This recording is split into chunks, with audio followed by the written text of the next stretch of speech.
You're listening to the 3 Feet Radio Show with Ben Carbonaro and Luke Herbert. From our studios come special guests and netball commentary, exclusively on YouTube.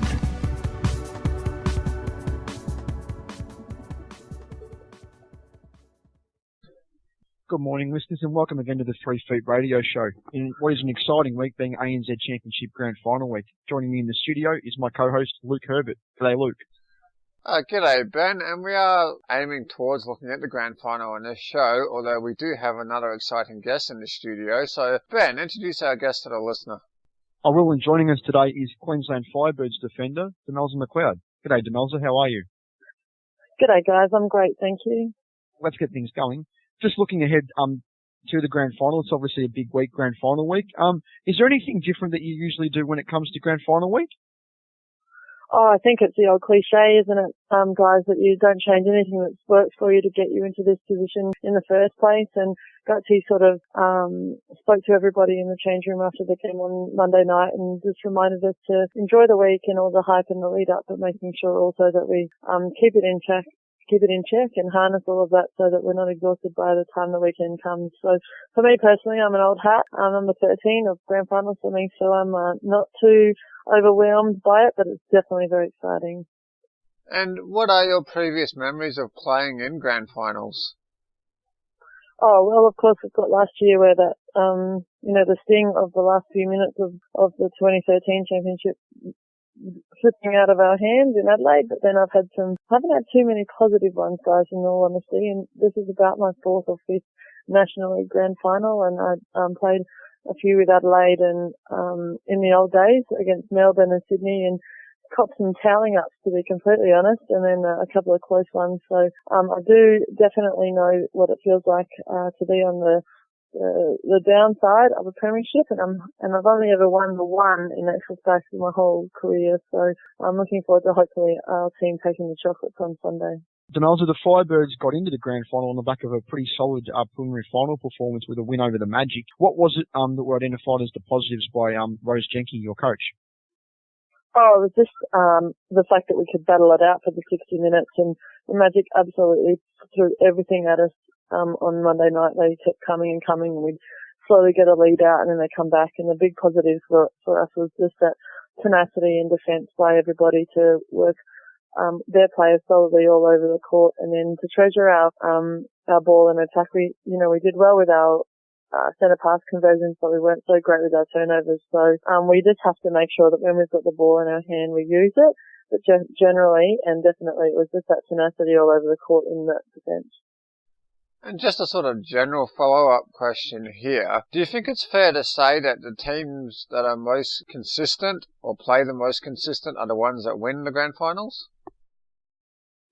On grand final day, the ball bounces in whatever way. I think it's the team that turns up from the very first whistle that'll go away with the win. We need to make sure we get the jump out of the blocks with Melbourne. They're very strong starters, and in terms of grand final days, it's such a beast of an opportunity for everybody, and it doesn't really matter on previous form. It just matters on what you've got on the day that counts.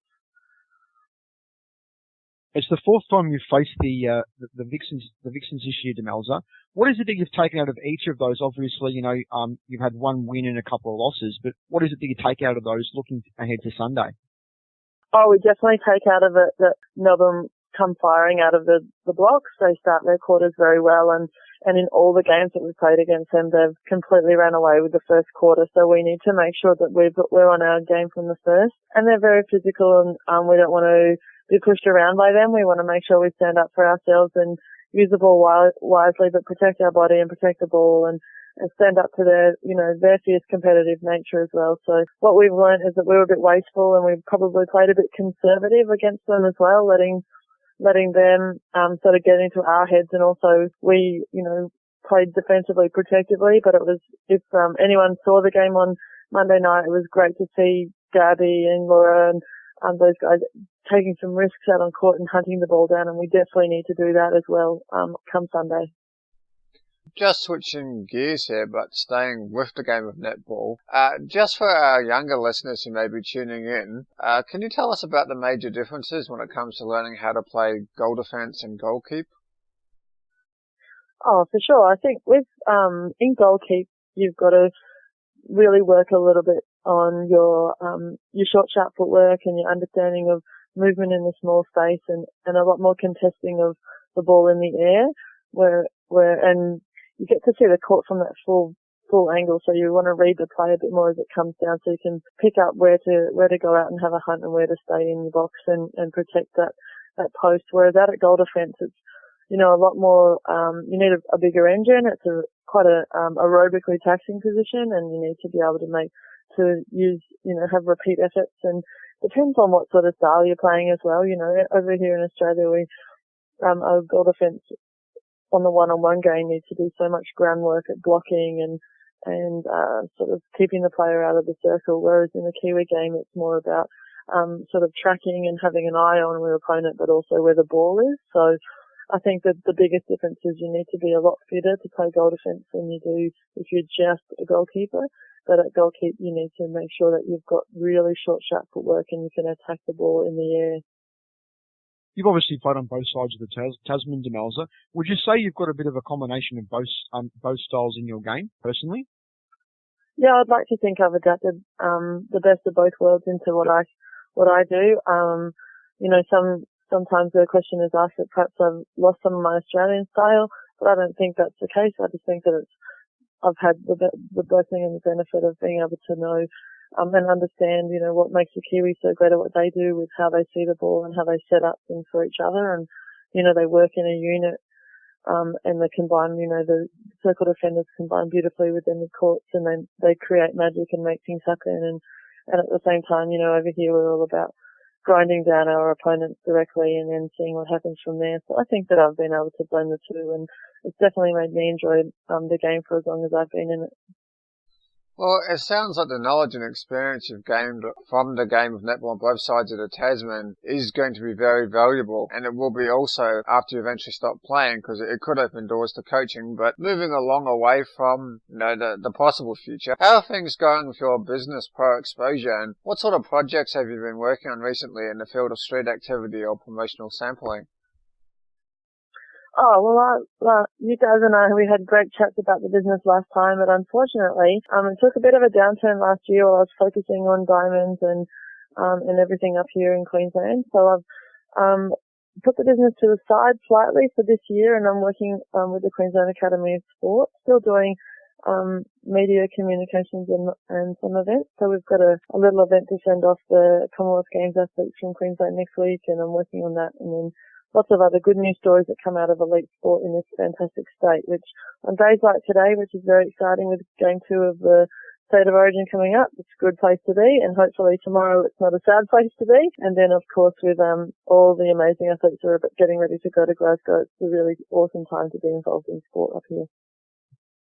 And just changing gears a bit here, Dem. You played for the Diamonds last year in what was a breakout season for yourself, but this year it's been a bit of a different year. You've spent extended periods of time on the bench with Claire McMiniman coming back, but have you still managed to enjoy your netball? I'll tell you, you know, I'm not going to lie and say it's been the most fun I've ever had in a team, that's for sure. And, you know, it's been disappointing to not be able to secure some solid court time with the Birdies this year, but Rose has, you know, redefined and redesigned the style of play that she's wanted up here, and Claire suited that mould for her, and we've all been pushing her very hard at training, just into Mesa as well. Like, our defence is extremely competitive, and, you know, yeah, I had a great year last year, and without winning the premiership, I could say probably it was, you know, one of the best. But this year has been different, and it's been, yeah, personally disappointing, but we're still in the grand final with a chance to win the trophy on the weekend, and I know that I've played some role in that. Well, just before we go any further, Ben and I do wish you well for the grand final, and if you come off the bench, I'm sure you will play an important role in the game. But just switching gears here, and Ben and I were sort of chucking around topics off air, and we reached the following question that, you know, I think it is worth examining. And media coverage of netball in Australia has come a long way since you first started playing. Do you feel that the bias against female sport, more specifically netball, has become less prevalent? There's definitely been inroads for female sporting coverage in the media. I still think there's a cultural gap between what men and women do and what the public see that they're doing in terms of the sporting arena. And, you know, there's still a lot of the sexes themselves and things like that when it comes to female sport. Netball, we're in a blessed position. We do get looked after because we are a premier female sport in our country, and New Zealand do a fantastic job of looking after netball as well. So I'm not going to complain and say that we get completely left out and ignored. But in terms of where we sit, you know, we probably could be a little bit higher. I think once that cultural shift happens in the Australian public as well, where, you know, more women get behind each other and not just rely on the men in the sports field to promote us, and not trying to compete with the men, but recognise that we're our own product and our own, and that's going to make us come leaps and bounds as well. You know, it's about supply and demand, and when more women are demanding to see more and more and more of females in the sporting arena, then the media will not be able to ignore that demand. But at the moment, whilst we're still very much all crazy for the male sporting world, you know, it's going to stay that way in saturated content. So it's a bit of both. Yeah, we're definitely making inroads. It's come a long way in the last 5 years. We've still got a long way to go, and women have to be the driving force behind that. But I think at the same time too, Demelza, I mean, you just have to look at how close the season is. I think it's sort of generated a lot of extra media interest. I know for a fact, I'm working part-time at Netball Australia. I won't quote figures here, but I've been privy to some information that suggests that there's been a big momentum shift in terms of we've got more crowds, better TV numbers, a lot more general coverage in newspapers. News Limited are giving netball a good run. So all in all, it's biting for positive things for the next couple of years. Oh, absolutely. The league's in a great place, and it's testament to the work that, you know, that the people behind the scenes have been doing, chipping away for the last 10 years. And also it's really great to have that, the recognition and support by the media providers, by the outlets, by News Limited, by, the guys at Fox and so forth to put their backing and belief in the product and not just drop it. You know, they could have dropped it 2 years ago when things went a little bit quiet, but they've, seen it through and continued and persisted, and the Australian public and the New Zealand public are supporting it too. So it's a great thing, and we need to keep it going. With the way the WNBL is, you know, so volatile, and the W League doesn't get enough, you know, backing from it behind, we need to make sure that we're staying at the top of our game so that we can lead the way for other women's sports. And just while we're still on coverage of the game, and Ben and I have talked about this, you know, quite a bit off air in terms of different media outlets or forms of media covering the game, and particularly with your sort of, you know, experience and background in marketing, how do you then see match coverage increasing and the likes of online streaming for the Australian market? Do you see that happening at all? At the moment, I feel that we need to make sure we have the consistency and the numbers in terms of TV rights and crowd attendances before we go too much to the online market, because, you know, people will expect straight away for it to stream for free, or if we're going to start charging for the streaming, it's great that we can download things overseas. Like Diddy's got heaps of friends and family in America and Jamaica and the UK who stream the games through those channels online, and that's great for them to be able to access it and pay from it over there. But from a local perspective, I think if you're outside the postcode of the games that are available to go to, the first protocol should still be trying to watch it on TV, because they're the people that provide the most money for us at the moment. We need to look after that and then go and provide it to the rest of the everyday men when we're big enough and nosy enough to support that.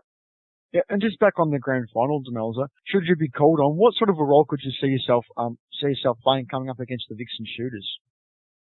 I just hope that if I get the opportunity to come out and you know, to continue with the enforcer style defense that the girls are after at the moment and provide something different, probably a little bit more height in the circle. Claire does give away a bit of height, and that might be something that can support, you know, make the ball move a little bit differently from Melbourne. And then just outside, you know, I'd say one of my natural elements is that I can get my hands to ball, so I think that might be an option for Rose if she should choose to have a look at me there. And then I know that I do provide a calm and steady head when it comes to attack, and sometimes that's what we need when we've got fireflies like Verity and Amy out there shooting around at 1,000,000 miles an hour. Sometimes the calm, steady head is all you need. You mentioned the likes of Verity and Amy, and also Kim Rav too. Do you think that trio, that could be where the game's won? Because those two played an outstanding game in that prelim final. Oh yeah, the girls absolutely. They've let the ball go and they worked so hard for the full 60 minutes and they're dead on their feet and they just kept giving and that's what we need to do. And I think the game will be won on if we can shut down Tegan and if we can make sure that we give clean ball to Diddy. It's no secret that Diva Mentor gets into Romelda's head and has fantastic games against her, and she's probably the one goalkeeper in the league who consistently can shut Romelda down. So for us, it'll be about how we can make sure that those two girls, that Tegan's kept quiet and that Romelda continues to put up a big volume. And you're right, it's going to be through the hands of Verity and Rav and how the ball gets to them. Yeah. And just before we wrap up, do you think that there's anything, any additional dimensions to playing extra time if that happens in the grand final? Or is it merely just a case of, fitness because of the extended time on court and, doing what you've already talked about in this interview in terms of playing the game well? Yeah. If it gets to extra time, then your game plan's probably going okay.